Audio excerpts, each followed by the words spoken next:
যখন মানুষের বাচ্চা এখানে অসুস্থ হয়ে আসে আমি ভাবি যে হয়তোবা আমার বাচ্চাটা আসলো এখানে। সাধারণ জনগণের যে বাচ্চা তাদের মধ্যে নিজের মেয়ের চেহারাটা খুঁজে পাই।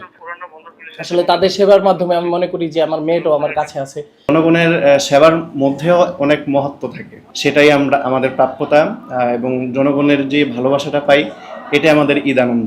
বিয়ে করেছি বেশি দিন হয়নি, 2-1 বছর হয়েছে আর কি। একটা বাচ্চাও আছে। সবচাইতে মিস করেছি আমার মেয়েটাকে। ওয়াইফটাও একটু মানে মন খারাপ করেছে, তারপরে বুঝিয়েছি যে জনগণের জন্য একটু তো ত্যাগ করতে হবেই স্বাভাবিকভাবে, জনগণের সেবার জন্য একটু স্যাক্রিফাইস করতে হবে, এটাই স্বাভাবিকভাবে।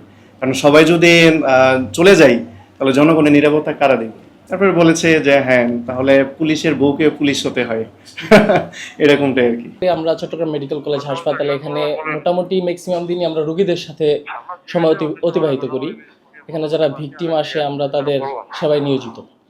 আসলে ঈদ উদযাপন বলতে সকাল থেকেই মনটা খারাপ ছিল।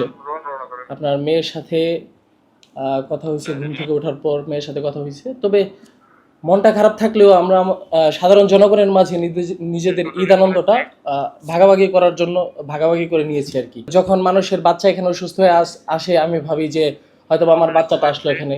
সাধারণ জনগণের যে বাচ্চা তাদের মধ্যে নিজের মেয়ের চেহারাটা খুঁজে পাই।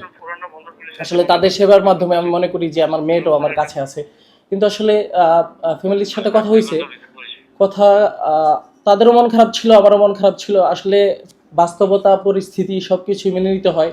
দেশের জনগণের স্বার্থে আমরা আসলে নিয়োজিত, এই জন্য সবসময় বাড়িতে যেতে পারি না। নিজের মনের মধ্যে কষ্ট থাকে, তবে আমাদের প্রাপ্তিটা সাধারণ জনগণ যদি আমাদেরকে পজিটিভলি নেয় সেটাই আমাদের প্রাপ্তি। আমাদের যদি সাধারণ জনগণের কাছে আমাদের গ্রহণযোগ্যতা বৃদ্ধি পায় সেটাই আমাদের প্রাপ্যতা। এখন আমরা আমাদের মতো চেষ্টা করতেছি, সাধারণ জনগণ কতটুকু গ্রহণ করবে না করবে এটা ওনাদের উপরে ডিপেন্ড করে। কিন্তু আমরা আমাদের মতো, যদি জনগণের বকা যাই হোক, জনগণ আমাদের যত কিছুই বলুক, কিন্তু আমরা আমাদের মতো চেষ্টা করব যেন আমরা সাধারণ জনগণের মন জয় করতে পারি। বাড়িতে যেতে পারি না, এই জন্য মন খারাপ। বিশেষ করে বাবা মার মনটা বেশি খারাপ।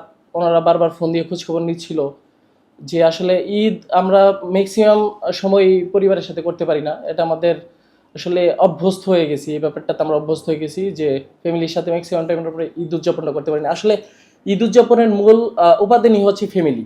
এখন আমরা ফ্যামিলির সাথে যেহেতু উদযাপন করতে পারি না, আমাদের নিজেদেরও মন খারাপ থাকে, ফ্যামিলিরও মন খারাপ থাকে। কিন্তু আসলে আমরা সাধারণ জনগণের সেবার মাধ্যমে নিজেদের আনন্দটা খুঁজে নেওয়ার চেষ্টা করি।